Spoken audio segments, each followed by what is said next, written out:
فاسألوا أهل الذكر إن كنتم لا تعلمون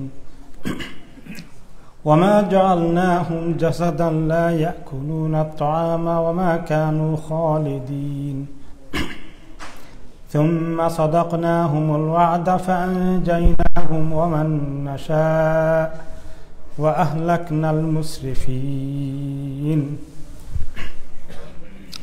الحمد لله رب العالمين والصلاة والسلام على نبينا محمد وعلى آله وأصحابه أجمعين গত সপ্তাহে আমরা সূরা আল আম্বিয়ার 7 নম্বর আয়াতে থেমেছিলাম এবং বলেছিলাম যে আমরা একটু 7 নম্বর আয়াতে ব্যাক করব। এখানে একটু একটা বিষয় এসেছে যার একটু লম্বা চূড়া আলোচনার দাবি রাখে। এই আয়াতের তরজমাটা আবার পড়ে শোনাই। ওয়ামা আরসালনা ক্বাবলাকা ইল্লা রিজালান নূহি ইলাইহিম, আমি আপনার আগে যাদেরকে নবী পাঠিয়েছি, নবী হিসাবে প্রেরণ করেছি, তারা যাদেরকে ওহী দান করেছি তারা সবাই মানুষ ছিল এবং পুরুষ ছিল। রেজাল রাজুল এর অর্থ মানুষের অর্থ ব্যবহৃত হয়, যদিও শাব্দিক অর্থ পুরুষ। তার মানে এর আগে কোনো ফেরেশতাকে আল্লাহ নবী করে পৃথিবীতে পাঠাননি। এই অংশ ঠিক আছে। পরের অংশে ছোট্ট যে অংশটা আছে, ফাসআলু আহলা যিকরি ইন কুনতুম লা তা'লামুন, তোমরা যাদের জ্ঞান আছে, কোরআনের জ্ঞান আছে, ইসলামের জ্ঞান আছে, তাদেরকে জিজ্ঞেস করো যদি তোমরা কিছু না জানো। এটা বলা হয়েছিল আহলে কিতাবের লোকদেরকে অথবা যারা মুশরিক ছিল, যে আল্লাহ তাআলার দ্বীন সম্পর্কে, তাওহীদ সম্পর্কে, আল্লাহ তাআলা মানুষের কাছে কিভাবে ইবাদত চান, এগুলো তোমরা যদি না জানো, আল্লাহ তাআলা কাকে খান, এগুলোর জন্য তৎকালীন আহলে কিতাবের আলেমদেরকে জিজ্ঞেস করো, তারা এটা উত্তর দিতে পারবে। কিন্তু এই আয়াতের অর্থটা সেখানে সীমাবদ্ধ নয়। এই উম্মতের উলামায়ে কেরাম এই আয়াতকে অনেক ক্ষেত্রেই ব্যবহার করেছেন। পরবর্তী পর্যায়ে আমাদের জন্য এখানে করণীয় হচ্ছে, আমরা কোনো দিনই বিষয়ে যদি না বুঝি তাহলে আমরা জিজ্ঞেস করব কাকে? আহলুল যিকরকে। তার মানে আহলুল ইলমকে, ইলম যারা ইলম আছে, এই ইলম দ্বীনের ইলম যারা শিখেছে, এর চর্চা করেন এবং ভালো করে চর্চা করেন, ভালো আলেমদের কাছে আমরা জিজ্ঞেস করব। শরীয়তের বিভিন্ন মাসালা মাসাইলে যখন কনফিউশন সৃষ্টি হয়ে যায়, যেটা আমাদের জানা নেই, তাদেরকে জিজ্ঞেস করব। তো এখন এই যে কথাটা, এর মোকাবিলায় আমরা দেখি যে বর্তমানে কিছু লোকে একটু লেখাপড়া করেন অথবা ইন্টারনেটে কিছু সার্চ করে পেয়ে যান, তার ভিত্তিতেই হয়তো অনেক বিষয় ফতোয়া দিয়ে ফেলেন। এটা কিন্তু একটি কঠিন অবস্থা হবে। ভালো করে আহলুল ইলম না হলে ফতোয়া দেওয়ার দায়িত্ব গ্রহণ করা এবং একটা কিছু ইন্টারনেটে পড়ে নেওয়া, একটা বইতে পেয়েছি পড়ে নিলাম, তার ভিত্তিতে ফতোয়া দেওয়ার মতো সাহস প্রয়োগ করা কিন্তু খুব দুঃসাহসের বিষয়। এই বিষয়ে আল্লাহ তাআলা কোরআনে পাকে আমাদেরকে খুব সাবধান করেছেন। এবং আখেরি জামানায় লোকেরা এরকম করেই কিছু অল্প একটু শিখেই ফতোয়া দেওয়া শুরু করে দেবে। খুব সাবধান করেছেন আল্লাহ তাআলা, এই ফিতনা আসবে। একটি হাদিসে এসেছে সহিহ বুখারী এবং মুসলিমে, ইন্নাল্লাহা লা ইয়াকবিদুল ইলমা ইনতিজাআন ইয়ানতাজিউহু মিনাল ইবাদ, আল্লাহ তাআলা পৃথিবী থেকে এলেমকে উঠিয়ে নিয়ে যাবেন না এভাবে যে মানুষের অন্তর থেকে এলেমকে ছোঁ মেরে আল্লাহ নিয়ে গিয়েছেন, এভাবে এলেম উঠবে না। এলেমটা কিভাবে উঠে যাবে জমিন থেকে? ওয়ালাকিন ইয়াকবিদুল ইলমা বিকবদিল উলামা, যখন থেকে পৃথিবীর শেষ দিকে আস্তে আস্তে করে উলামায়ে কেরামের বড় বড় ইমামদের, আলেমদের মৃত্যু ঘটে যাবে, তাদের আলেমদের চলে যাওয়ার কারণে ইলমের কমতি শুরু হয়ে যাবে। আলেমদের মৃত্যু হয়ে যাচ্ছে, বড় বড় আলেমদের, যে আবু হানিফা, ইমাম শাফির মতো আলেম কি পরবর্তী পর্যায়ে আসছে নাকি? ইমাম বুখারীর মতো আলেম কয়জন আসছে পরবর্তী পর্যায়ে শূন্যস্থান পূরণ করার জন্য? আসছে যুগে যুগে, কিন্তু তাদের লেভেল কিছুটা কমে গিয়েছে এবং সংখ্যা ও মানুষের হারে তেমন বাড়ছে না ভালো মানের আলেম, যারা মানে কোরআন হাদিসের বিশারদ, ফিকহের বিশারদ, এমন বড় মাপের আলেমের সংখ্যা পৃথিবীতে অনেক কমে যাচ্ছে। যত আগামীতে সময় আসবে তত কমতে থাকবে। বড় আলেমরা দুনিয়া থেকে বিদায় নেবেন, তাদের জায়গায় আরেকজন ওই লেভেলে সহজে আসছে না, আসছে কিন্তু তাদের লেভেলটা একটু নিচু, লো লেভেলের, ওই লেভেলে আসছে না মনে হয়, খুব কম আসছে। এটা আপনারা নোটিস করেন কিনা? তাই না? আমরা সবাই নোটিস করছি এটা। তো এইভাবে যতই পরবর্তী জামানা আসবে, আল্লাহ তাআলা বলছেন এইভাবে আলেমদের মৃত্যু হওয়ার সঙ্গে সঙ্গে এলেম কমতে থাকবে, এলেম উঠে যেতে থাকবে। যদিও কোরআন হাদিস এবং ফিকহের কিতাবপত্র আছে, কিন্তু এগুলোকে বুঝে সে অনুযায়ী ইজতিহাদ করে যুগের তালে তাল মিলিয়ে ফতোয়া দেওয়ার মতো আলেমদের সংখ্যা একদম কমতে থাকবে। হাত্তা ইযা লাম ইউবকি আলিমান ইত্তাখাযান নাসু রুউসান জুহালা, এমন অবস্থা সৃষ্টি হবে যে কোনো কোনো সমাজে, কোনো কোনো এলাকায় দেখা যাবে যে এই মাপের আলেম আর নেই। তখন লোকেরা গিয়ে, কিছু লিডার পর্যায়ের লোক আছে, তারা নিজেরা খুব বুঝে টুঝে বলে দাবি করবে, অথচ তারা জাহেল, শরীয়তের বিষয়ে পারদর্শী নয়। তাদেরকে গিয়ে লোকেরা মাসালা জিজ্ঞাসা করা শুরু করবে। ফাসুইলু ফাফতাউ বিগাইরি ইলমিন, যখন তাদের জিজ্ঞেস করবে, তারা বলে জিজ্ঞেস করছে আমি জানি না, বললে তো লজ্জার বিষয়। তারপর তারা কি করবে? বিগাইরি ইলম, তারা ইফতা, ফতোয়া দিয়ে দিবে। এই লেভেলে ইলম তাদের নেই, তারপরে ফতোয়া দেওয়ার দুঃসাহস দেখাবে।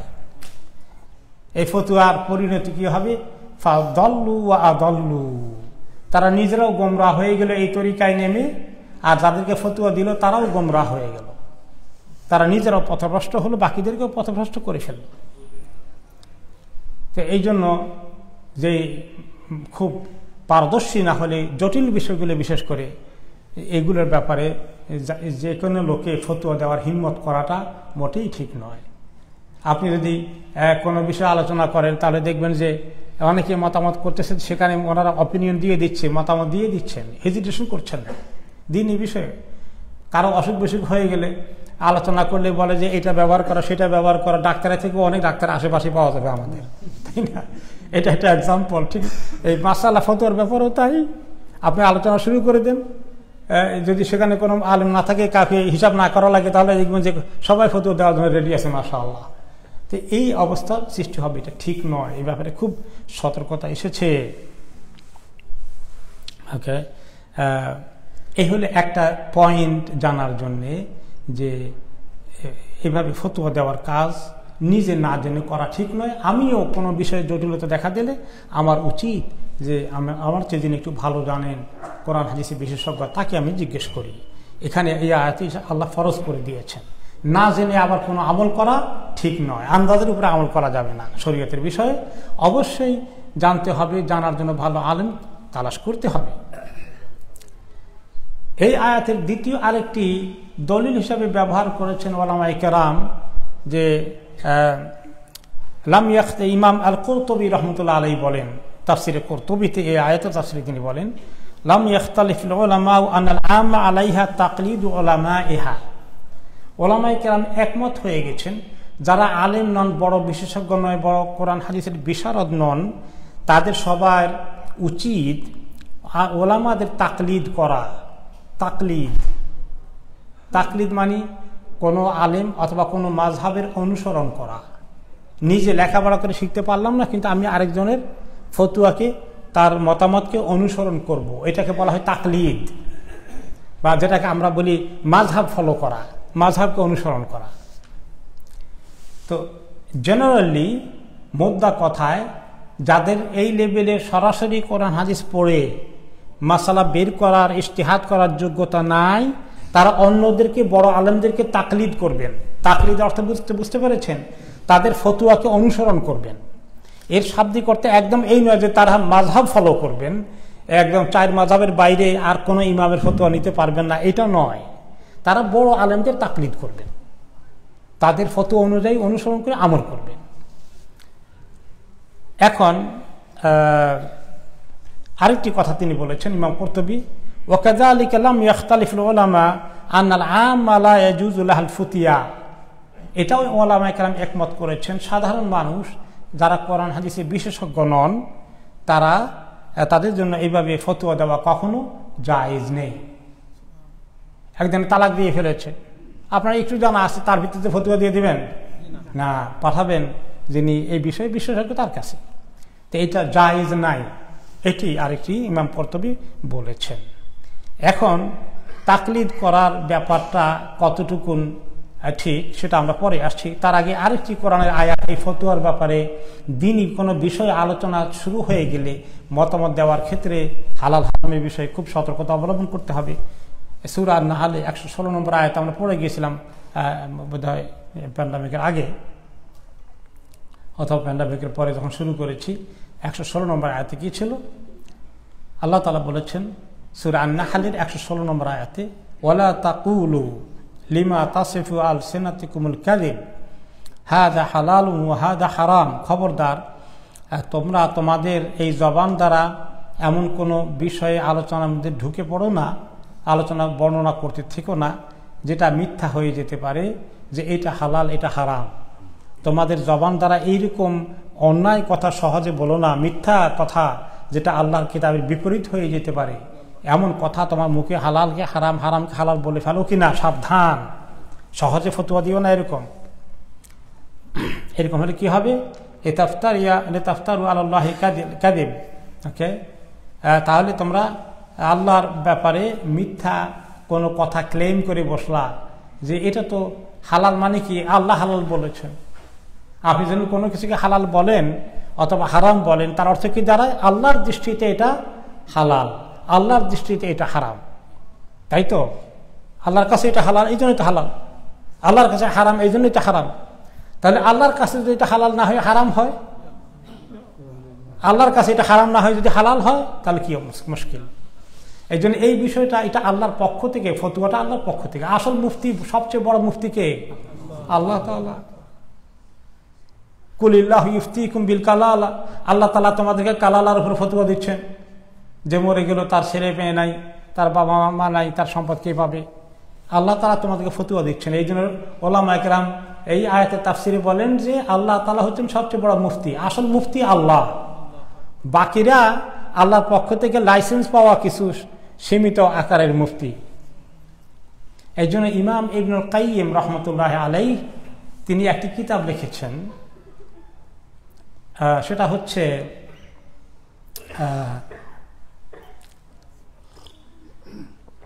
সুবহানাল্লাহ, নামটা মনে আসবে আমার ইনশাআল্লাহ। সেই কিতাবে তিনি তার অর্থ দাঁড়াচ্ছে যে যারা আল্লাহর পক্ষ থেকে ফতুয়া দেয়, আল্লাহর পক্ষ থেকে অনুমোদন পেয়ে যারা ফতুয়া দেয়, তাদেরকে সাবধান করার জন্য, তাদেরকে কিছু আদব শিখানোর জন্য, তাদের জন্য গাইডলাইন দিতে তিনি একটি কিতাব লিখেছেন, ইলামুল মুওয়াক্কিন আন রাব্বিল আলামিন। আল্লাহ মনে পড়েছে, ইলামুল মুওয়াক্কিন আন রাব্বিল আলামিন। ইলাম মানে ইনফরমেশন, তাদেরকে মেসেজ ফর দেম, যারা সিগনেচার করে রব্বুল আলামিনের পক্ষ থেকে ফতুয়ার মধ্যে। মুফতি যখন কোনো ফতুয়া দিয়ে সিগনেচার করে দেয় অথবা সিগনেচার না করলেও ফতুয়াটা দিয়ে দেয়, তিনি আল্লাহর পক্ষ থেকেই ফতুয়াটা দিচ্ছেন। কত বড় জিম্মাদারি! তাদেরকে সাবধান করার জন্য তিনি বলেছেন যে ইলামুল মুওয়াক্কিন আন রাব্বিল আলামিন, যারা রব্বুল আলামিনের পক্ষ থেকে ফতুয়া দেওয়ার দায়িত্ব গ্রহণ করেন, তাদের জন্য এই কিতাব লিখলাম 4 খণ্ডে, 4 ভলিউমে। তাহলে এইভাবেই কোনো দিনই বিষয়ে যখন আমরা শিওর নই তখন আমরা আলোচনা করতে পারি না। আচ্ছা, এই যে মাসালাটা কি, আমরা একজন আলেমকে জিজ্ঞেস করি। এখন এখান থেকে আসলো এই আয়াতকে দলিল প্রমাণ করেন যারা মাযহাব অনুসরণ করাকে খুব জরুরি মনে করেন, তারা বলেন এই আয়াত হচ্ছে দলিল, মাযহাব ফলো করতে হবে। কারণ ফাসআলু আহলা যিকরি ইন কুনতুম লা তা'লামুন, যারা আহলুল যিকর তাদেরকে জিজ্ঞেস করো, যদি তোমরা না জানো। তো আহলুল ইলমরা জিজ্ঞেস করবে বড় বড় ইমামদেরকে।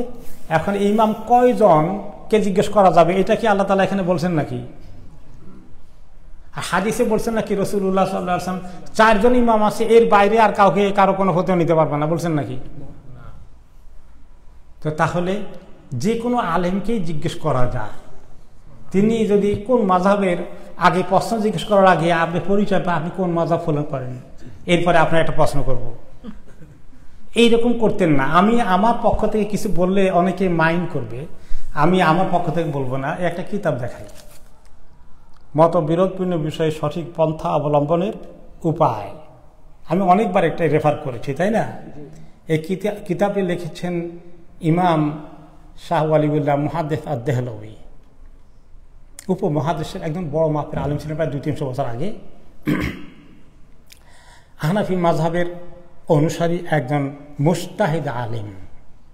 উনি লক্ষ্য করেছেন, উনি মানুষের মধ্যে মাযহাব নিয়ে যে প্রায় প্রশ্ন আমাদের কাছে আসছে যে মাযহাব মানা ফরজ কিনা, মাযহাব না মানলে কি হয়ে যাবে, এবং আমরা ছোটকালে পড়েছি 4 মাযহাব 4 ফরজ, 130 ফরজের হিসাবের মধ্যে আছে। জীবনে 130 ফরজ মানতে হবে, তা আপনি একসঙ্গে 4 মাযহাব ফলো করবেন কেমনি? প্রায় প্রশ্ন আসে। তা আজকে একটুখানি সময় আমি নিচ্ছি এ বিষয়ে, ওনার কাছ থেকে আপনাদেরকে আমি পুরো বই নয়, একটু 2-1 জিনিস কোট করব। তিনি অনেক আলোচনা করেছেন যে ওলামাদের মধ্যে 2টো ধারা এসেছে। নবী করিম সাল্লাল্লাহু আলাইহি ওয়াসাল্লাম ইন্তেকালের পরে সাহাবাদের মধ্যে, সাহাবাদের পরে 2টো ধারা এসেছে। একটা ধারা হলো হাদিসকে পাওয়া গিয়েছে, হাদিসের শব্দ অনুযায়ী আমল করা।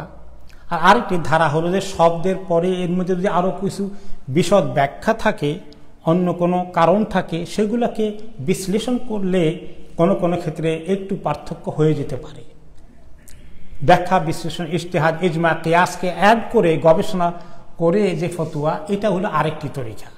আহলুর রায় যারা ফিকহকে অনুসরণ করেছেন, ফিকহের কিতাব যারা চর্চা করেছেন, শুধু হাদিস খুলে ফতোয়া দেননি, এরকম একটা ধারা হলো এই 4 ইমামদের ধারা, এবং আরও ইমামরা তার মধ্যে আছে। আর আরেকটি ধারা হলো হাদিসে এই শব্দটা আসছে আর ফিকহের ব্যাখ্যার দরকার নেই, এটা অনুযায়ী আমরা আমল করে ফেলি। এই দুটার কোনটা ঠিক? কোনটা মনে করেন আপনারা ঠিক? দুইটাই ঠিক। এবং এই দুটো সাহাবাদের সময়ে এক্সাম্পল হয়ে চলে আসছে। একটা এক্সাম্পল শুধু দেব, সময় যেহেতু কম, যে একই হাদিস বুঝতে গিয়ে 2 রকম মত হয়ে যায়। একই হাদিস আমল করতে গিয়ে আলেমদের মধ্যে 2 রকম মত পাওয়া যাচ্ছে, এবং দুটোটা সহিহ। তার একটা এক্সাম্পল হচ্ছে যে তিনি যখন খাইবারের যুদ্ধের দিকে চলে গেলেন, ইহুদিদেরকে যখন তারা খবর আসলো উহুদ যুদ্ধের পরে তারা সেখানে ষড়যন্ত্র পাকিয়েছিল, তিনি উহুদ যুদ্ধ থেকে ফেরত এসে মদিনায় সম্ভবত জোহর নামাজ পড়লেন। পড়েই তিনি ওনার সঙ্গে সাহাবীদেরকে যারা ছিল রেডি হয়ে যা, যারা যারা পারবে এখনই আমার সঙ্গে রওনা করে দিতে হবে। আল্লাহর পক্ষ থেকে জিবরাইল আলাইহিস সালাম এসে আমাকে হুকুম দিয়েছেন যুদ্ধের বর্ম খোলার দরকার নাই, এখন এই খাইবারের যুদ্ধে যেতে হবে, ইহুদিদের সঙ্গে মোকাবিলা করতে আপনাদেরকে যেতে হবে। আল্লাহ পক্ষ আমাকে খবর দিয়ে পাঠিয়েছেন। তিনি বললেন জোহর পড়িয়ে যারা যারা রেডি আসো আমার সঙ্গে চলো। আর খবর দিলেন যারা রেডি নাই অথবা আজকে এই মসজিদ জামাতে হাজির হয় নাই, তাদেরকে সবাইকে খবর দাও তারা যেন বনি কোরাইজা যে যুদ্ধ, বনি কোরাইজা যুদ্ধ, আসলে বনি কোরাইজা, আমি খাইবার বলতেছি এটা নয় হয়তো বা, বনি কোরাইজা ও তাদের এলাকায় গিয়ে যেন তারা আসর পড়ে, তারা যেন বনি কোরাইজায় গিয়ে আসর নামাজ পড়ে, এই খবরটা দাও। তো উনি সবাইকে নিয়ে চলে গেলেন, ওনারা আসর আগে সেখানে পৌঁছে গিয়েছেন। এখন বাকি যারা পরে প্রস্তুতি নিয়ে গেলেন, ওনারা যেতে যেতে রাস্তার মধ্যে আসরের সময় হয়ে গেল। বনি কোরাইজায় পৌঁছতে গিয়ে ওনাদের দেরি হয়ে যেতে পারে। এখন রাস্তার মধ্যে ওনারা চিন্তা করলেন আমরা পৌঁছতে পৌঁছে আসর নামাজ মিস হয়ে যেতে পারে।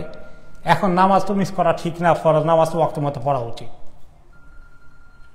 তো অনেকে এই মতামত দিলেন। বাকিরা বললেন আল্লাহ নবী তো জিন্দা আছেন, উনি বলছেন ওখানে না গিয়ে ওখানে যাওয়ার আগ পর্যন্ত আসর না পড়তে, ওনার কথা তো মানতে হবে, উনি তো এখন জিন্দা আছেন। এটা তাদের মত। বাকিরা বলে যে না, এই মত না, উনি তো আমাদের যেতে বলেছেন কিন্তু নামাজটা কাজা করতে বলেননি। এখন এক গ্রুপ নামাজ পড়লেন, আরেক গ্রুপ পড়লেন না, ওনার কথার উপরে টিকে থাকলেন। এখন বলেন কে ভুল করেছে? সবাই রাইট আছে, মাশাআল্লাহ। তো আপনারা তো আলেমের অর্ধেক হয়ে গেছেন অলরেডি। কারণ এই জিনিসটাই এখন আমাদের লোকেরা বুঝে না, এটা নিয়ে ঝগড়া করে। দোনো তো রাইট আছে, দোনো ফকের মতামত, দোনো ইমামের মতামত ঠিক আছে, তাই না? তো ওখানে যখন গেলেন, গিয়ে ওনার কাছে ওনারা কেস দিলেন যে ওরা তো নামাজ কাজা করে ফেলছে। ওরা বলে এরা তো আপনার কথা শুনে নাই, আপনি এখানে পড়তে বলছেন, তারা তো পড়ে ফেলছে। তুমি তো রাইট, দোনো গ্রুপ ঠিক আছে, দোনো গ্রুপ ঠিক আছে।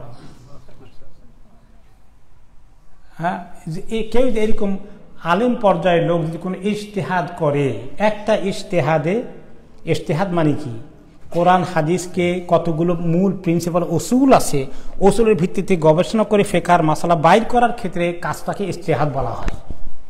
এটা করতে গিয়ে যদি একজনের মত হয় এটা হালাল, আরেকজনের মত হয় এটা হারাম, এই দোনোটাই যে কোনো একটা ফলো করা যেতে পারে সাধারণ পাবলিকের জন্য, জায়েজ আছে এটা।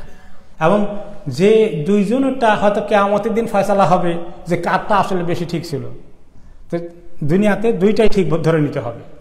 এবং তিনি বলেছেন আল মুস্তাহিদু ইদা আখতা আল্লাহু আজর ওয়া ইদা আসাবা লাহু আজরান।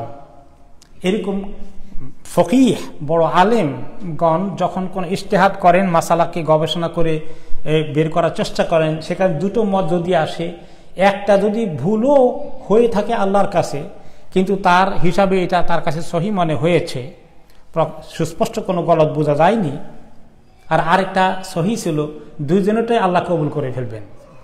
তবে যারটা সহি ছিল তাকে আল্লাহ 2 নেকি দিবেন, আর যারটা সহি হয় নাই, মিস্টেক হয়ে গেছে, তার কোনো গুনাহ হবে না, বরং 1 নেকি পাবেন। দেখছেন, এইগুলো জানার পরে ঝগড়া করে, আল্লাহ হিদায়াত করুক।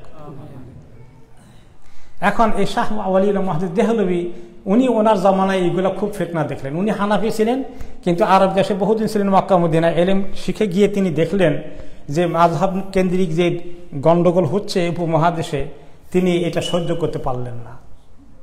তিনি মানুষকে মধ্যম পন্থায় আনার জন্য, সহাবস্থানে নিয়ে আসার জন্য, এই ঝগড়া বন্ধ করার জন্য কিতাব লিখে ফেললেন। সে কিতাবের নাম হয়ে গেল আল ইনসাফি বায়ান মাসাইলুল খিলাফ।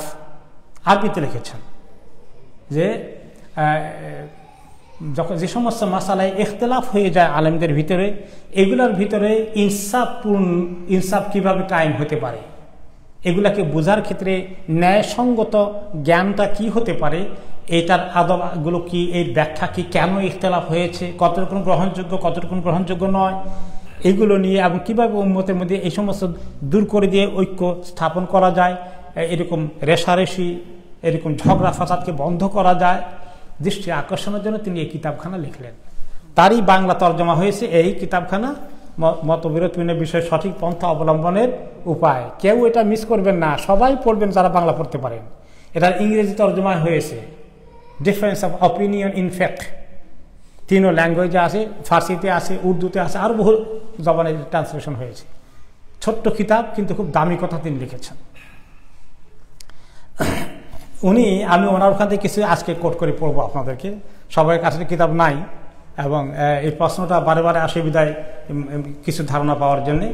তিনি বললেন যে হাদিসের শব্দের হুবহু অনুসরণ করে, শাব্দিকভাবে ফলো করে, এই একটা তরিকা, যেটা আহলে হাদিস বর্তমানে সালাফি নামে যে ফিকহটা আছে, এইটা একটা তরিকা উলামায়ে কেরামদের, সাহাবাদের, তাবিদের সময় থেকে চলে আসছে।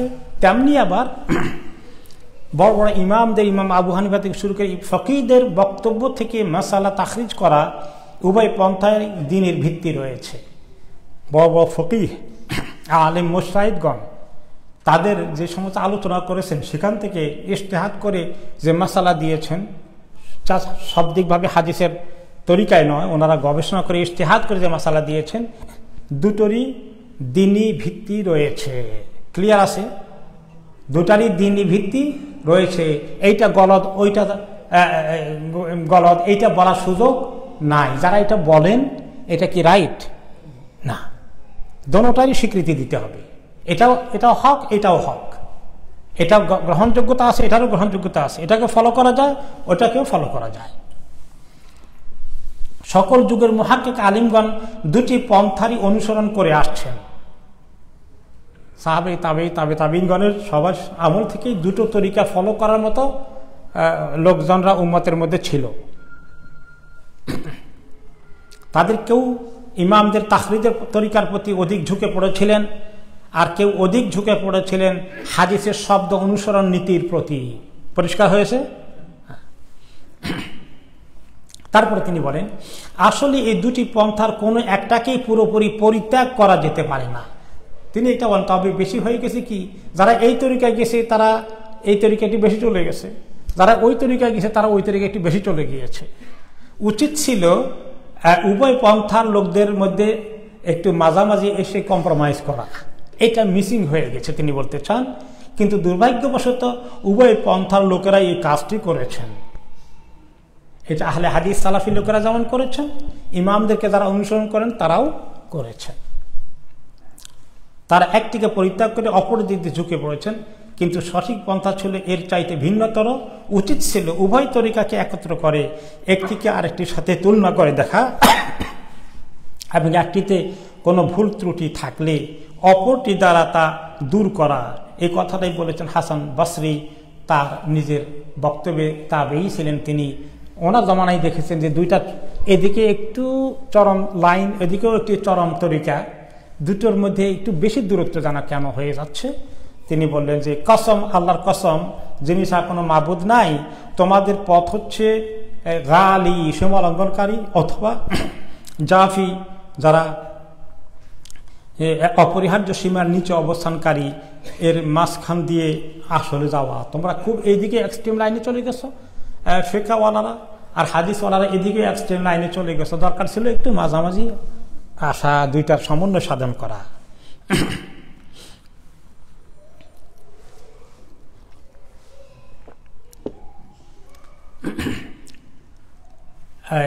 এই ব্যাপারে আরো সুন্দর আলোচনা পাবেন। আমি ধরেন 62 পৃষ্ঠায় থেকে একটুখানি পড়লাম, আমাদের সময় কম, তারপরে আমি আবার শেষের দিকে চলে যাচ্ছি।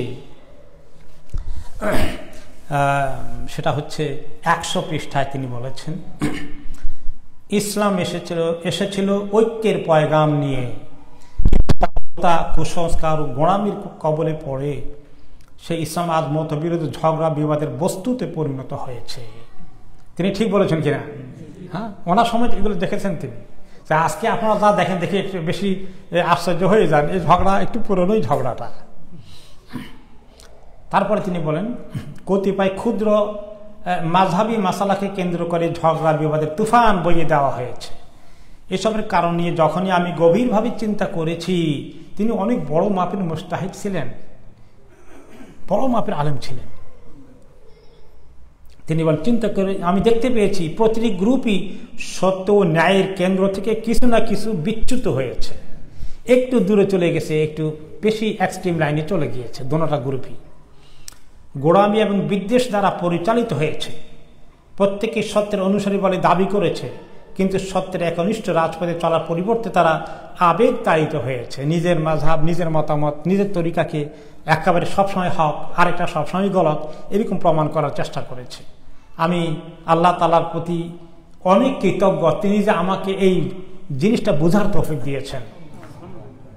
শাহ ওয়ালি তিনি বলতেছেন যে আমি আল্লাহর প্রতি অনেক শুকরিয়া, কৃতজ্ঞ, যা এই আমি দুইটার মধ্যে যে ভুল আছে, এই এক্সট্রিম চরম পন্থা অবলম্বনের দিকে, এটা বোঝার জন্য যে আল্লাহ আমাকে জ্ঞানটা দিয়েছে, আমি আল্লাহর প্রতি অনেক কৃতজ্ঞ যে তিনি আমাকে সঠিক সুষম ন্যায় পন্থা জানার মানদণ্ড প্রদান করেছেন। তা দিয়ে আমি সত্য ভ্রান্তের মধ্যে পার্থক্য করতে পারছি, জানতে পারছি সত্যের সোজা সরল পথ কোনটি, আরও জানতে পারছি লোকেরা এখন কোন ধরনের মতবিরোধ সমূহের মধ্যে নিমজ্জিত, আর তাদের এসব মতবিরোধের ঝগড়া বিবাদের ভিত্তি কি। তাই না? অনেক ঝগড়া, অনেক বক্তার বক্তৃতার মধ্যে, যেমন আরেক বক্তৃতার 14 গোষ্ঠী উদ্ধার করার যে টেন্ডেন্সি, যে মনোভাব, এটা আসলে ভেরি নেগেটিভ। কি দরকার? নবী করিম সাল্লাল্লাহু আলাইহি সাল্লাম আহলে কিতাবের সঙ্গে কথা বলেছেন, তার দুশমনদের সঙ্গে কথা বলেছেন, তিনি এরকম এক কড়া ভাষায় আক্রমণ করেছেন নাকি? এই এক কি প্রচন্ড ঝগড়া তরিকা আমরা বেছে নিয়েছি, কেন এরকম হবে? তিনি যদি আপনি মনে করেন যে আরেকটা মতামত আসলেই ভুল, ধরিয়ে দেওয়া দরকার, তাহলে সুন্দর আদব কায়দার মাধ্যমে একজনের ভুল ধরিয়ে দেওয়া যায়। পার্সোনালি তাকে কথা বলা, তাকে কারোর সঙ্গে আপনার সঙ্গে একটু কথা আছে, কখন দেখা হবে, কিছু দলিল দিলে নিয়ে তার সঙ্গে বসে সুন্দর আদবের সাথে কথা বলেন। আমি বড় বড় আলেমদেরকে দেখার সুযোগ হয়েছে, শেখ বিন বাজ রহমতুল্লাহ আলাইহি দেখেছি যে অনেক লোকেরা বিভিন্ন ভিন্ন মতামতের লোকেরা আসতো, ভিন্ন মাযহাবের লোকেরা আসতো, বেদাতপন্থী লোকেরাও যেত। তিনি এত সুন্দর তাজিম করে বসতেন, কথা বলতেন, আদবের সাথে দাওয়াতি খাওয়াতেন। এক লোক নিয়ে গেছে, ওনার নাম হচ্ছে মোহাম্মদ আল গাজালি, নাম করা মিশরের একজন বড় আলেম, অনেক বড় মাপের আলেম মিশরে। তিনি কোনো কোনো বিষয়ে তিনি বললেন যে আপনাদের সৌদি একজনের আলেমকে বললেন যে আপনাদের আলেমরা তো খুব বেশি চরমপন্থী, খুব বেশি এক্সট্রিম, খুব বেশি এই বিভিন্নভাবে একটু। তো তিনি বললেন যে কোথায় শুনছেন আপনি এগুলো, আমি আপনাকে শেখ বিন বাজের সঙ্গে দেখা করিয়ে দিই। বলছে দেখা করিয়ে দিই। তিনি নিয়ে গেলেন, নিয়ে গিয়ে অনেক সম্মান করেছেন, উনি ওনাকে এত সম্মান করে কথা বলেছেন। এবং ওনার কাছে কেউ গেলে উনি পরের দিন দুপুরবেলায় ওনার বাসায় খাবার দাওয়াত দিতেন, শেখ বিন বাজ রহমাতুল্লাহ আলাইহি। তো খাবার দাওয়াত দিয়েছেন এবং অনেক কথা বলেছেন, এত তাজিম করেছেন। এরপরে ওখান থেকে বের হয়ে এসে যে লোক ওনার ব্যাপারে একটু বেশ কড়া মন্তব্য করেছিল, তিনি বলল যে আল্লাহ তুমি আমাকে কার কাছে নিয়ে গেলা, আমার ধারণা পাল্টে গেছে, আমি মনে হয় একজন সাহাবীর সঙ্গে দেখা করে আসলাম। হাদা মিন আখলাকুল উলামা, সত্যিকার আলেমদের আখলাক এরকম হবে, সুবহানাল্লাহ, এরকম হবে। আবু রাসূলুল্লাহ সাল্লাল্লাহু আলাইহি সাল্লাম কিভাবে বলেছেন, আপনি যদি মনে করেন যে একটা ভুল করেছেন, কোনো কোনো ক্ষেত্রে ভুলও আছে, সব সব মতবাদী যে রাইট তা না। শিরক বিদআতের মধ্যে মতবাদী রাইট আছে নাকি? কবরের কাছে গিয়ে কিছু চাও, এটাও একটা মত, আর চাইও না এটা আরেকটা মত, দুটোটা সমান হলো নাকি? শিরক বিদআত কিছু জিনিস আছে, এটা তো কিছুতে অ্যাকসেপ্টেবল নয়। ফারঈ, শাখা প্রশাখা, আকীদার বিষয়ে নয়। মেইন হলো এই যে ফিকহের বিষয়ে, যখন এই যে রফল আদায়ন করবে কি করবে না ইত্যাদি বিষয় নিয়ে যে ফিকহি মতামতগুলো আছে, এগুলো ক্ষেত্রে তারপর আপনি তো মনে করেন সে বড় একটা ভুলও করছে, কোনো একটা মাসালা হতে পারে, সব মাসালা যে কারেক্ট নট নেসেসারিলি, কোনো মাসালা কারেকশন দরকার আছে, তখন আপনি কিভাবে কথা বলেন, তার ভুল ধরিয়ে খণ্ডন করিয়ে তাকে অপমান করে সবার কাছে তাকে কম জানে প্রমাণ করে দিয়ে আপনি ঠিক করবেন? এটা কি নবী করিম সাল্লাল্লাহু আলাইহি ওয়াসাল্লামের তরিকা? এটা তো আপনি দাওয়াতি কাজ করছেন। একজনের ভুল দূর করা মানে তাকে দাওয়াতি কাজ করা, সংশোধন করা। সেটা কিভাবে করবো আমরা? আল্লাহ তাআলা সে ব্যাপারে কোরআনে গাইড দিয়েছেন, উদু ইলা সাবিলি রাব্বিকা বিল হিকমাতি ওয়াল মাউইদাতিল হাসানা, তোমার রবের রাস্তার দিকে লোকদেরকে ডাকো, দাওয়াত দাও, বুঝাও, সে কোনো ভুলের মধ্যে থাকলে তাকে সংশোধন করো। কোন তরিকায়? বিল হিকমা, একটু হিকমা মানি একটু বুদ্ধিশুদ্ধি খরচ করে, বেচারাকে খোঁচা দিয়ে নয়, বেচারা যেন বুঝতে পারে ভুলটা, সেভাবে তার দৃষ্টি আকর্ষণ করে ওয়াল মাউইদাতুল হাসানা, সুন্দর কথা বলে, সুন্দর আদবের সাথে, ভদ্রতার সাথে, নম্রতার সাথে, সম্মানের সাথে তার সঙ্গে ডিসকাস করা, যে আপনি মাশাআল্লাহ অনেক খেদমত করছেন, আল্লাহ তাআলা আপনাকে দিয়ে অনেক দিনের কাজ করাচ্ছেন, তো এই জিনিসটা আপনার দৃষ্টি আকর্ষণ করছি, হাদিসে এভাবে এসেছে, কোরআনে পাক এভাবে এসেছে, যে এটা আপনি একটু চিন্তা করে দেখবেন নাকি? না আজকে আপনার বলার দরকার নাই যে আপনি একটু জাস্ট চিন্তা করেন, এই কিতাবটা নিয়ে যান, একটু পড়েন, বাস খালাস। না আমি আপনার এখন জেরা করবো, বহস করবো, দেখি আপনার কিতাব কয়টা আছে, 100 কিতাব নিয়ে আসবো আমি, চ্যালেঞ্জ করে বসে, তাই না? আমাকে একজন কোনো একটা বিষয়, আমি বলতেছি না বিস্তারিত, অনেক প্রায় 25 বছর আগে কথা বলতে হবে, কোনো একটা মাসালা যখন আমি বলছিলাম, একটু বেদাত কেন্দ্রে একটা মাসালা বলেছিলাম, তো তিনি কোনো খবর টবর না দিয়া একজন তার মোসাহেব একজনকে কিতাবে গাটি এতগুলো নিয়ে আসছে, নিয়ে এসে রুমে বসছে যে আসেন আপনার সঙ্গে।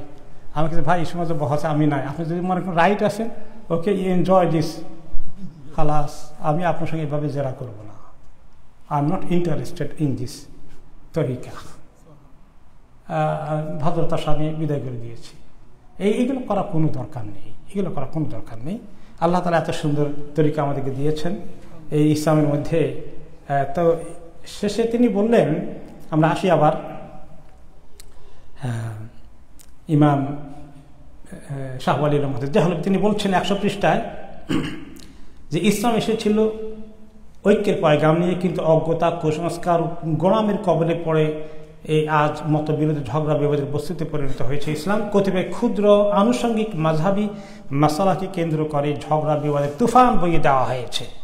এসবের কারণে যখনই আমি গভীরভাবে চিন্তা করেছি, দেখতে পেয়েছি প্রতিটি গ্রুপই সত্য ন্যায়ের কেন্দ্র থেকে কিছু না কিছু বিচ্যুত হয়েছে, গোলামি এবং বিদ্বেষ দ্বারা পরিচালিত হয়েছে, প্রত্যেকেই সত্যের অনুসারী বলে দাবি করেছে।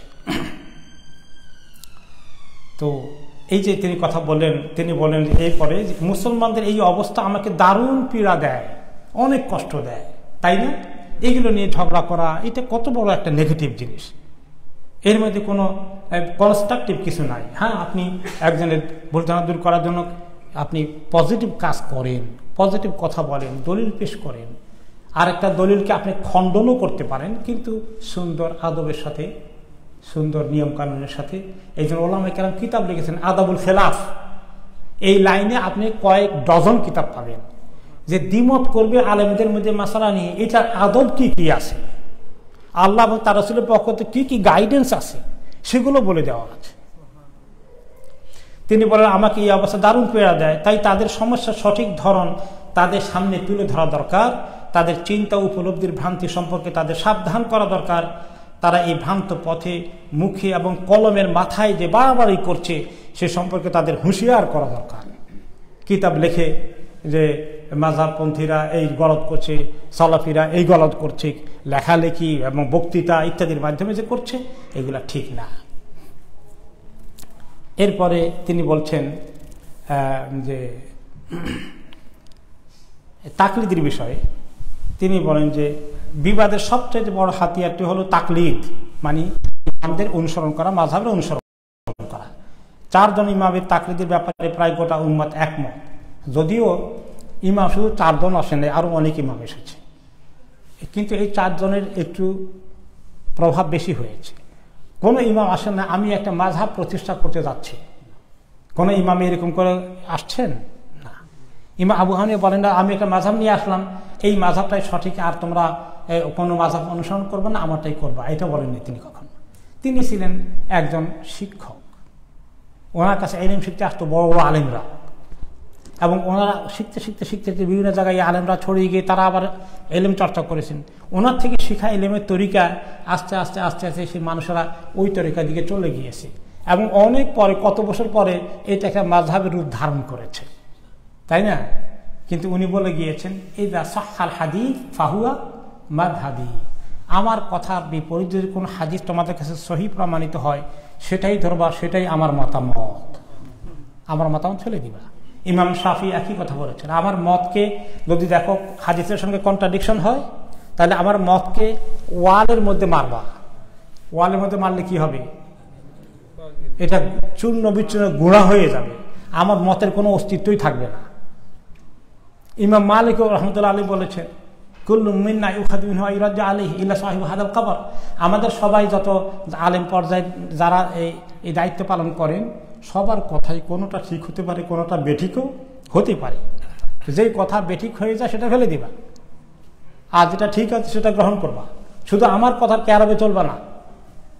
ইমাম আহমদ বিন হাম্বল একই তরিকায় বলেছেন, কেউ বলেন নাই তোমরা সবাই মিলে আমার মাযহাবকে ধরে রাখবা, এটাকে অনুসরণ করবা, খবরদার এটা পাহারা দিবা, এই দায়িত্ব কেউ দিয়ে যাননি। ওকে, ঠিক তেমনি তিনি বলেন যে আমি যারা আহলু হাদিস সালাফি তারা, তাদের ক্ষেত্রে তিনি বলছেন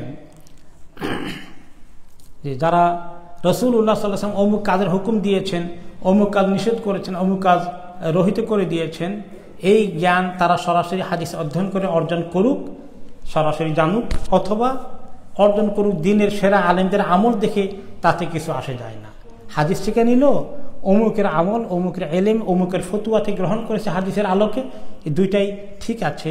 তিনি বলেন এই ব্যাপারে তিনি ইমাম ইজ্জুদ্দিন আব্দুস সালাম একজন বড় ইমাম ছিলেন, শাহ ওয়ালিউল্লাহ রহমতুল্লাহ অনেক আগের কথা।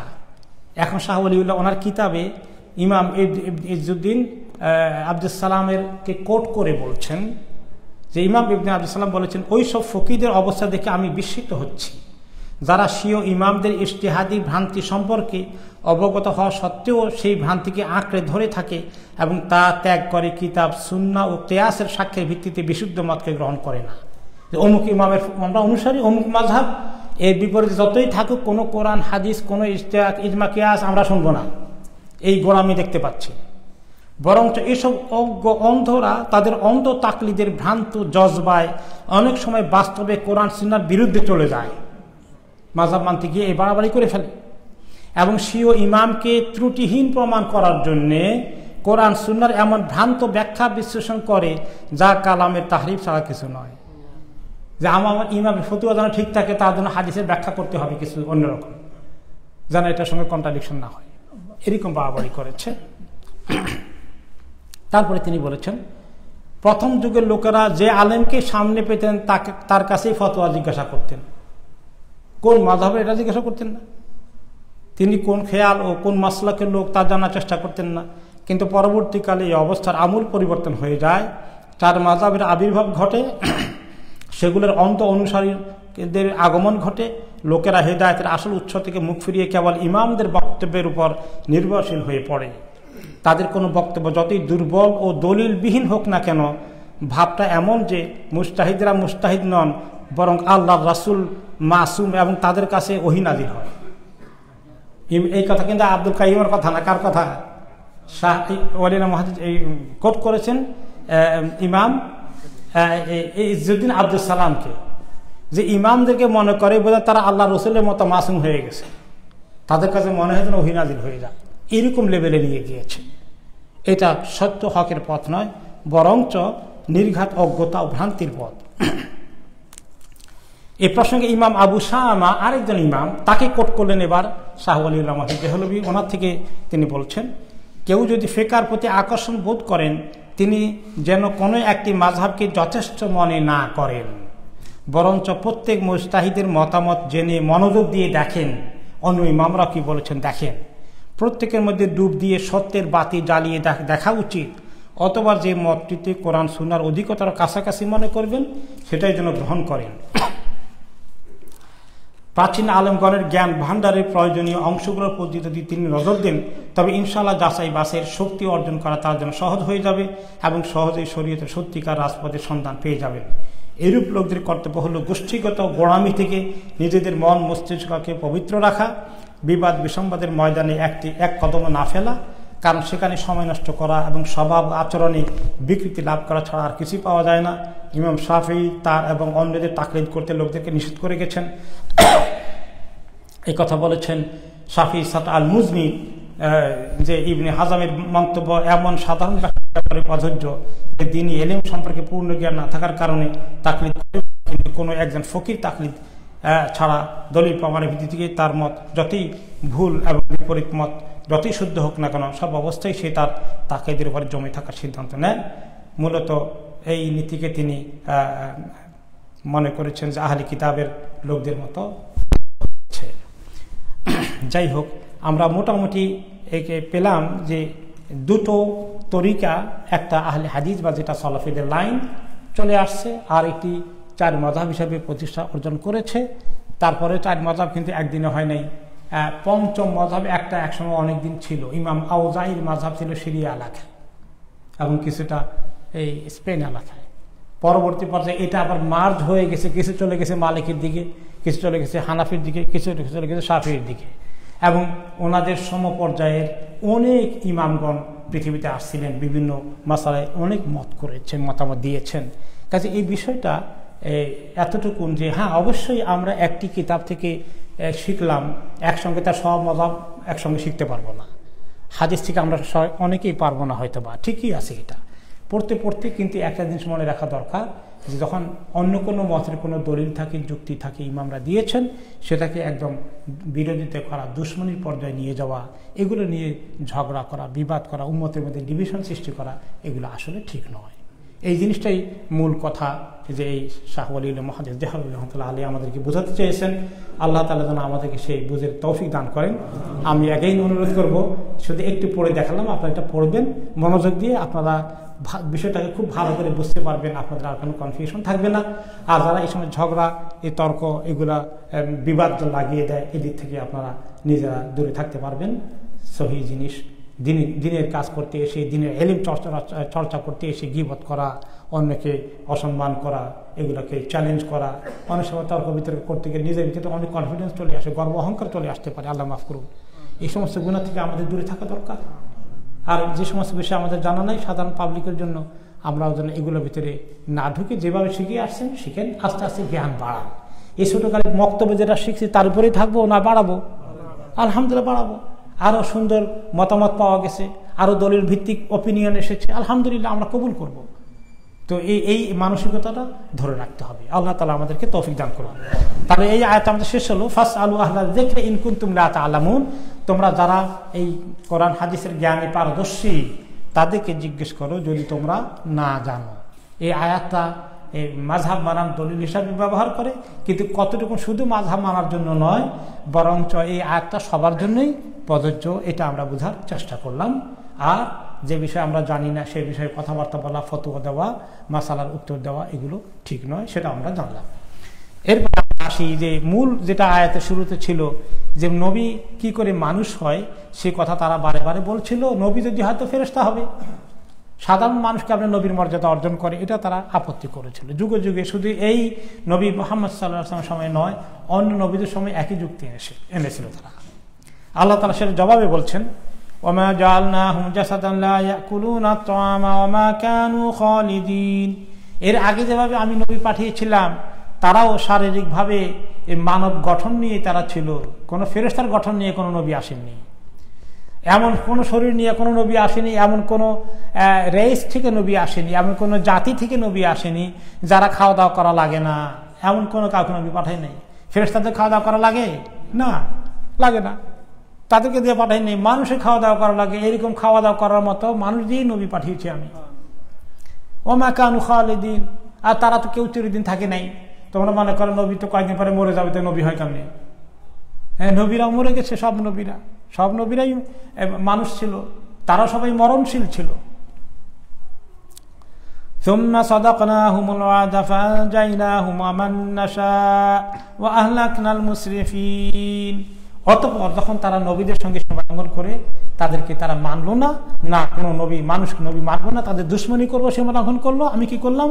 আল্লাহ তাআলা বলেন, আমি যে ওয়াদা করেছি নবীর সঙ্গে বেয়াদবি করতে করতে সীমালঙ্ঘন করলে আমি শাস্তি দেব তোমাদেরকে। আমি শাস্তি দিয়েছি। কওমে আদকে শাস্তি দিয়েছেন কিনা আল্লাহ তাআলা? কওমে সামুদ, কওমে লূত, নমরুদ, এই সবাইকে আল্লাহ তাআলা শাস্তি দিয়েছিলেন। সুম্মা সাদাকনাহুল ওয়াদ, আমি যে ওয়াদা করেছি, ধমক দিয়েছি, আমি যে চ্যালেঞ্জ করেছি আমার সীমালঙ্ঘন করলে শাস্তি দেব, আমি সেটাকে সত্য প্রমাণিত করেছি বিভিন্ন জায়গায় আযাব গজব দিয়ে তাদেরকে। ফাআনজাইনাহুম, আর যারা নবী এবং নবীর পথের অনুসারী ছিলেন তাদেরকে কি করেছি? ফাআনজাইনাহুম, নাজাত দিয়েছি। ওয়া মান নাশা, আরো তাদের সঙ্গে যারা তাদের সঙ্গে অনুসারী ছিল তাদেরকেও আমি নাজাত দিয়েছি, যাদেরকে চেয়েছি। ওয়া আহলাকনাল মুসরিফিন, আর সীমা লঙ্ঘনকারীদেরকে আমি হালাক করে দিয়েছি, চিরতরে ধ্বংস করে দিয়েছি। এগুলো আগের নবীদের কথা বলে আল্লাহ তাআলা এখন এই যে আমাদের সামনে যে আখির নবী এসেছিলেন, ওনার দুশমনদেরকে এবার আল্লাহ তাআলা বলছেন, কুরাইশদেরকে যারা এরকম দুশমনী করছে। লাকাদ আনজালনা ইলাইকুম কিতাবান ফীহি যিকরুকুম আফালা তাকিলুন। আমি তো তোমাদের উপরে, তোমাদের সামনে, তোমাদের কাছে একটি কিতাব নাযিল করেছি। ফীহি যিকরুকুম, এই কিতাবের মধ্যে তোমাদের জন্য নসিহতের যা দরকার, হুকুম আহকামের যা দরকার, কোনটা হালাল কোনটা হারাম, এবং ভালো কাজ নেকের কাজ কি কি, আখিরাতে কোন জিনিস তোমাদেরকে নাজাত দেবে, আর গুনার কাজ কি কি আখিরাতে হালাক হয়ে যাবে, সব জিকির, সব কথা পরিষ্কারভাবে বলা হয়েছে তোমাদের কল্যাণের জন্য। আফালা তাকিলুন, তোমরা কি এটা বুঝো না? একটু বুঝতে পারো না? বুঝার চেষ্টা করো না? وكم قصمنا من قرية كانت ظالمة وأنشأنا بعدها قوما آخرين, আর কত গ্রাম, শহর, জনপদ, লোকালয়কে আমি ধ্বংস করেছি যারা এই জুলুম করে আসছিল, আল্লাহর বিরুদ্ধে দুশমনী করতে করতে বাড়াবাড়ি করেছে, নবীদের উপরে চড়াও হয়েছে, সীমালঙ্ঘন করেছে, তাদেরকে হালাক করে দিয়ে সেই জায়গায় নতুন কওম সৃষ্টি করেছি, তারা সেখানে বসবাস করছে। ফালাম্মা আহাসু বাসানা ইযা হুম মিনহা ইয়ারকুদুন, ওই কওমের লোকেরা যখন সীমালঙ্ঘন করতে করতে আমি থ্রেট করে দিয়েছিলাম, আযাব আসার সময় হয়ে গিয়েছিল, তারা কথা শুনেনি, বাড়াবাড়ি করতে করতে যখন আযাব এসেছে, আযাবের লক্ষণ দেখেছে, নবী বলেছিলেন এইরকম আযাব আসবে, যখন তার লক্ষণ দেখেছে এবার দৌড়ার শুরু, যে এখান থেকে এখন পালাবে, আযাব তো ধরে ফেলবে, এখন বিশ্বাস হয়ে গেছে। ইযা হুম মিনহা ইয়ারকুদুন, তখন দ্রুত গতি দৌড়ে পালাচ্ছে। তো আল্লাহ তাআলা বলেন, তখন কি বলেছি জানো? যখন পালানোর চেষ্টা করেছে আমি বলেছি, লা তারকুদু দৌড়ে পালানো কোনো লাভ হবে না। ওয়ারজিউ ইলা মা উতরাফতুম ফীহি ওয়া মাসাকিনিকুম লাআল্লাকুম তুসআলুন, তোমরা এই এত ফুর্তি, এত আনন্দ, এত গর্ব, এত অহংকার, এত দাপট নিয়ে চলেছিলে, এখন পালাও কেন? যাও ঘরে বাড়িতে, এখন তোমাদের মসনদে বসো, যা কিছু এনজয় করেছিলে তোমাদেরকে অচিরেই জিজ্ঞেস করা হবে। হালাক তো হয়ে যাচ্ছ, এখানেই শেষ না, দুনিয়ার আযাবে গজবে শেষ, কিন্তু আখিরাতে তোমাদেরকে উঠানো হবে। তুসআলুন, তোমাদেরকে জিজ্ঞেস করা হবে, সমস্ত এই গোটা জিন্দেগির হিসাব দেওয়া লাগবে। ক্বালু ইয়া ওয়াইলানা ইন্না কুন্না যালিমিন, তখন তো আফসোস করে বলবে, আহা আমরা বড় অন্যায় করেছি, অপকর্ম করেছি, বড় দুষ্কর্ম করেছি, আমরা আজকে ধরা পড়ে গেলাম, কেন নবীর দুশমনী করেছিলাম। ফামা যালাত তিলকা দাওয়াহুম হাত্তা জাআলনাহুম হাসীদান খামিদিন, এই আফসোস শুরু করে দিতে দিতে আমার আযাব ব্যাপকভাবে তাদেরকে পাকড়াও করে ফেললো, আযাবে ডুবে গেল তারা। তখন তারা আফসোস করতে করতে করতে করতে এই হাই আফসোস করতে করতে চলে গেল। অবশেষে তারা সবগুলো হয়ে গেল শুষ্ক ঘাসের ন্যায়, খড়কুটার ন্যায় শুষ্ক হয়ে ধাপাস করে পড়ে আসে। সবগুলোকে আযাব এসে শত শত হাজার হাজারকে শেষ করে দিয়েছিল। এই কথা আল্লাহ শুনিয়ে দিলেন মক্কার কাফেরদেরকে, তোমরা কি ওই রকম পরিণতি চাও? কতবার আল্লাহ তাআলা তাদেরকে মনে করে দিয়েছেন, তো কিছু হালাক হয়েছে, তবু কোরাইশদের কিসমত ভালো, ফতে মক্কার পরে তারা শেষ পর্যন্ত ইসলাম কবুল করতে সুযোগ পেয়েছিল। তার আগ পর্যন্ত আল্লাহ তাআলা অনেক চেষ্টা করলেন, তারা সহজে আসলো না অনেকে। আজকে আমাদের এখানে থামতে হচ্ছে, যেহেতু আজানের টাইম হয়ে যাচ্ছে। আমরা 1 মিনিট 1 or 2 মিনিটস একটা জরুরি প্রশ্ন নিয়ে আমরা শেষ করে দেবো ইনশাআল্লাহ। লিখিত দিয়ে একটা নিয়ে নেই, এই কয়েকদিন প্রশ্ন বেশি নিতে পারবো না, তারপরে যখন এশার পরে তাফসীর যাবে বেশি করে প্রশ্ন নেবে, একটু সবর করেন। সিগারেট খাওয়া অর্থাৎ ধূমপান করা হালাল না হারাম? অনেকে বলেন ধূমপান মাকরু, এটাতে ব্যাপারে অনেক আলোচনা হয়েছে। আগের জমানায় যখন জানা ছিল না যে ধূমপান স্বাস্থ্যের কত ক্ষতি করে, তখন ফতুয়া দিয়েছেন উলামায়ে কেরাম, মাকরু, দুর্গন্ধ লাগে, পয়সা নষ্ট হয় খালি খামাখা, মাকরু বলেছেন। কিন্তু এখন যখন সায়েন্টিফিক রিসার্চ গবেষণায় বলা যায় এটা এত ক্ষতি, এটা কিলার, এটা বিষ, যিনি খান উনি না, তার পাশে ধোঁয়া যতটুকুন যায় ততটুকুন বড় ধরনের ক্ষতি করে। তো এত ক্ষতি করা নিজের উপরে হারাম। আল্লাহ তাআলা বলেছেন ওয়ালা তুলকু বিআইদিকুম ইলা তাহসুনা ইলা তাহলুকা, তোমাদেরকে হালাকের দিকে কখনো নিজের হাতে নিজের হালাক ডেকে এনো না। নিজের হাতে নিজের ক্ষতি করতেছে ধূমপানকে, এটা এই জন্যই ওলামায়ে কেরাম এখন হারাম ফতোয়া দিচ্ছেন। আমার সাথে দুশ্মনী, এক আত্মীয় দুশ্মনী, হিংসা এবং ক্ষতি করছে, তার সাথে কথা বন্ধ করা যাবে কি না? কথা একদম বন্ধ করে দিয়েন না, সালাম দিয়েন। আর কিছু ভালো না লাগে কথা বলবেন না, সালাম দিয়েন, বাস। সালাম দিয়ে ফেললে আপনি কথা না বলার গুনাহ থেকে বেঁচে গেলেন। এক কোনো মুসলমানদের সঙ্গে ম্যাক্সিমাম কষ্ট পালে কয়দিন বন্ধ করা যায়? 3 দিন। 3 দিনের পরে দেখা হলে অবশ্যই সালাম দিতে হবে। এর চেয়ে বেশি আপনার কথা বলতে মনে চায় না, অসুবিধা নেই, সালামের মধ্যে কথা আছে, কথা আদায় হয়ে গেছে। জি, প্রশ্ন, তাদের হাজবেন্ডরা ওই খেলাধুলা করে, ওইটা থেকে তাদেরকে ফেরানোর কোনো উপায়? হাজবেন্ডরা কি খেলাধুলা করে এটা জানতে হবে আগামী সপ্তাহে ইনশাআল্লাহ। জুয়া খেলে? আল্লাহু আকবার, আল্লাহ মাফ করুক। দেখি চিন্তা করে কি করা যায়। আল্লাহ তাআলা হেদায়েত করুন, তাদেরকে দোয়া করেন বেশি করে, আল্লাহ হেদায়েত করুক। জুয়া খেলার মতো হারাম, মারাত্মক কবিরা গুনাহ, লা হাওলা ওয়ালা কুওয়াতা ইল্লা বিল্লাহ। সুবহানাকাল্লাহুম্মা ওয়া বিহামদিকা আশহাদু আল্লা ইলাহা ইল্লা আনতা আস্তাগফিরুকা ওয়া আতুবু ইলাইক। আসসালামু আলাইকুম ওয়া রাহমাতুল্লাহি ওয়া বারাকাতুহু। আজকে নিতে পারলাম না, আযান দিবে এখন ইনশাআল্লাহ। বারাকাল্লাহু ফিক।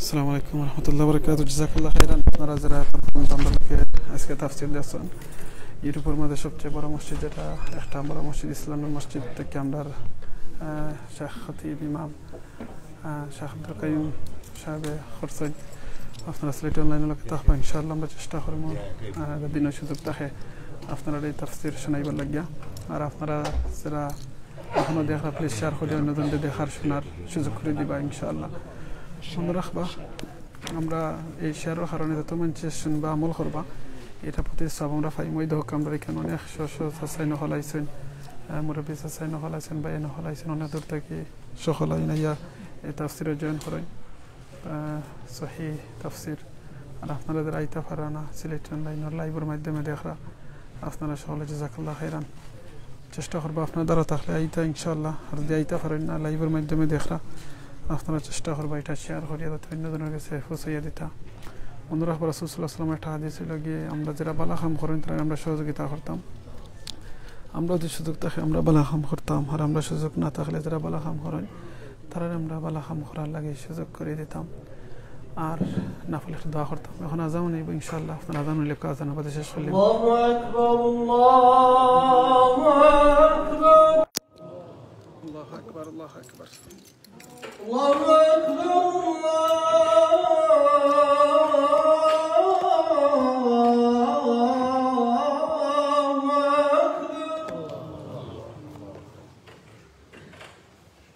أشهد أن لا إله إلا الله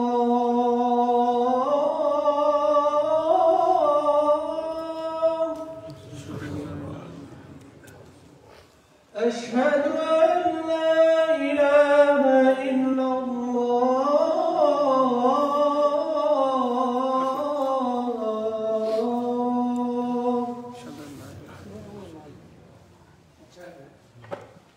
أشهد أن محمدا رسول الله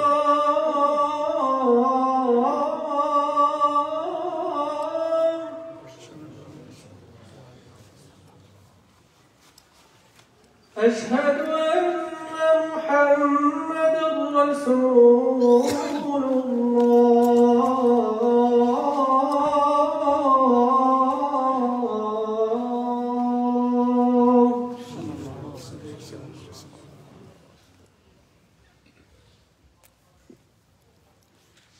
حي على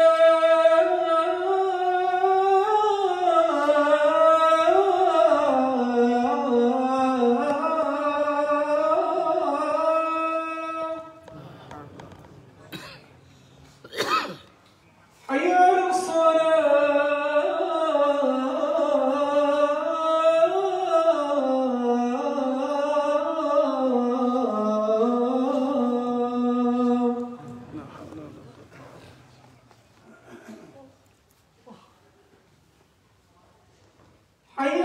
حي على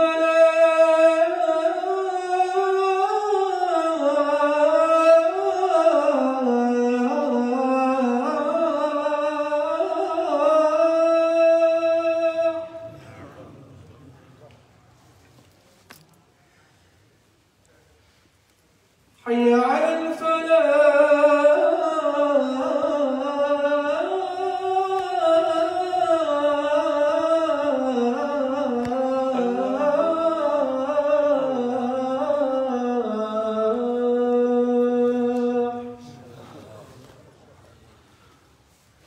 الله أكبر